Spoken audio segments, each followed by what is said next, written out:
कसबा ताळे जिल्हा परिषदेसाठी हजारोंच्या जनसागरात ऋतुजा रवीश पाटील कौलवकर यांचा दमदार शक्ती प्रदर्शनात उमेदवारी अर्ज दाखल. राधानगरी तालुक्यातील राजकीय वातावरण चांगलंच तापू लागलं आहे. आगामी जिल्हा परिषद निवडणुकीच्या पार्श्वभूमीवर कसबा ताळे मतदारसंघातून रवीश पाटील कौलवकर यांच्या नेतृत्वाखाली आज ऐतिहासिक शक्ती प्रदर्शनात पाहायला मिळालं. त्यांच्या सुविद्य पत्नी ऋतुजा रवीश पाटील यांनी हजारोंच्या जनसमुदायाच्या उपस्थितीत उमेदवारी अर्ज दाखल केला. ऋतुजा रवीश पाटील कौलवकर यांचा कसबा ताळे जिल्हा परिषद मतदारसंघासाठी शक्ती प्रदर्शन करत उमेदवारी अर्ज दाखल केला.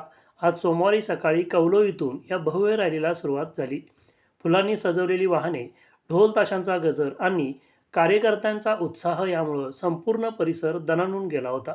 रवीश पाटील कौलवकर आगे बढो, आमचा नेता कसा असावा, रवीश पाटील यांच्यासारखा असावा, अशा घोषणांनी वातावरण भारावून गेलं होतं.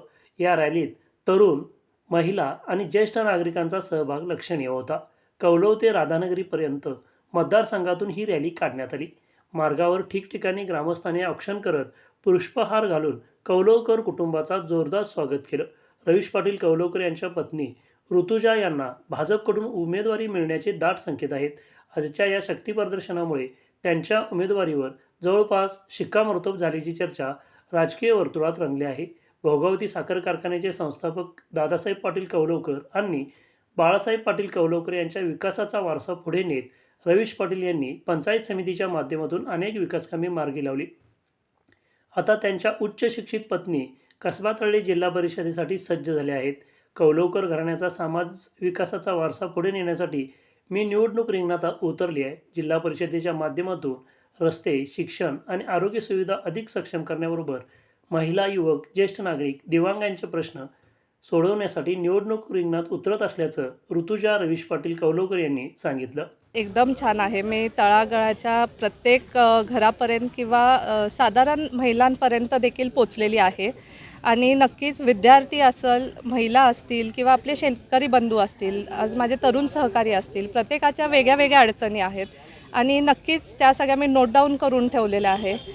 देवकृपेने ह्यातनं व्यवस्थित आम्ही पार पडलो तर नक्कीच पहिलं माझं प्राधान्य राहील हे विद्यार्थी घटकापासनं. त्यांचे शाळा सुधारणा असेल, महिलांचा रोजगार असेल, शेतकऱ्यांना आज जे त्यांच्या हक्काचे रोजगार हमीत न मिळणारे अवजार असतील, AI थ्रू त्यांना इन्फॉर्मेशन देणं असेल किंवा ज्येष्ठ नागरिकांचं पेन्शन असेल, हँडिकॅप माणसांचे जे काय अवजार असतील, या प्रत्येक गोष्टीचं आज मी काम करणार आहे. आणि झालं कौलवकर कुटुंबियात जे एक राजकीय वारसा चालत आला ते जवळनं पाहणं असेल, ह्या तिन्ही गोष्टींचा वापर करून कसबा ताळे मतदारसंघाला कसं विकसित करायचं ह्याचं नक्की मी काम करणार आहे.